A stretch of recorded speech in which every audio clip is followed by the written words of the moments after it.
This is the brand new Samsung Galaxy S23 Ultra, in many ways the bar center of smartphones, given the time of year Samsung rolls it out. And so let's talk about it. Taking this out of the box, it's going to be quite a familiar experience if you've purchased a relatively recent Galaxy Ultra device in the past, particularly last year's model. One immediate difference to help make the S23 variant stand out is this new green color. The matte finish gives it a more subtle look, but it still comes off really premium, and I love that it's a darker shade of green overall. It gives the phone a stealthier, sleeker aesthetic. Aside from that, from a design and looks perspective, the S23 Ultra is eerily similar to last year's model, as it maintains the formal adoption of the Galaxy Note's design blueprint, so you get the signature boxy sharp corners and this unapologetically large frame, providing you with a massive 6.8-inch display that is basically all screen minus the very small cutout for the front-facing camera, as well as the 4 cameras on the rear, and this now familiar free-floating design.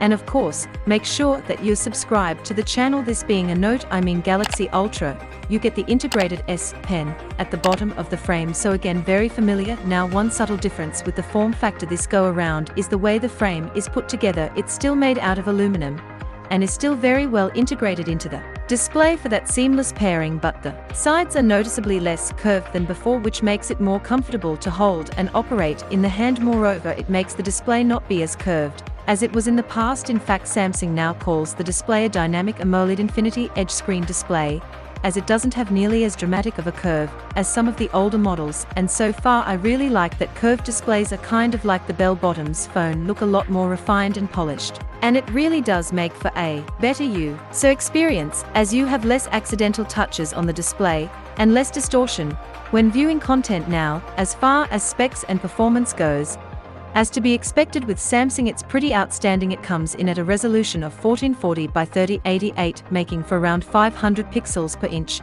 and it looks incredible. Watching videos and playing games has always been a joy on the Ultra devices. The S23 Ultra is no exception. Colors are bright and saturated, and watching HDR content with this phone is so nice. It really grabs and holds your attention, as the quality here is top-notch. You also get the very smooth 120Hz variable refresh rate that Samsung has dialed in really well. To me, it's really the icing on the cake when it comes to premium user experiences. Navigating around the UI is silky smooth without any noticeable issues with throttling. Now, pro tip: you're going to want to set the display to its highest resolution in the settings if you want to enjoy the S23 Ultra for all it has to offer. But keep in mind that it may impact your battery life, as it will take more power to run the display at its highest specs. Speaking of battery life, let's talk about performance.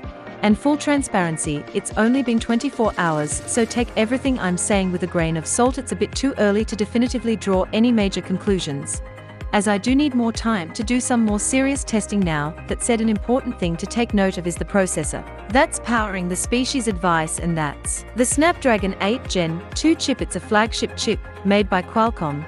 But fun fact, the processor has some customization specifically for the Galaxy lineup. Now, I'm not exactly sure how much the standard chip has been modified exclusively for Samsung, but what's of 10 times associated with more quote-unquote in-house components is better performance and better efficiency, and so far performance from a user experience standpoint seems to be solid. As to be expected, there's virtually no lag or jitters. Navigating around One UI and more spec-intensive activities like using the in-display fingerprint reader or playing spec-demanding games is pretty much a breeze. You also almost get no latency when using the S Pen. It's ultra responsive and really makes this a legitimate useful tool, as opposed to some cheap gimmick. Now, none of these things I would consider abnormal, as the Ultra lineup has a reputation for really good performance. But word on the street is there is one really specific thing to look out for with the S23 Ultra, and that's its battery life. Now, previous iterations have done well in this area as well, and as far as battery hardware, you still get a pretty beefy 5000 mAh battery like last year.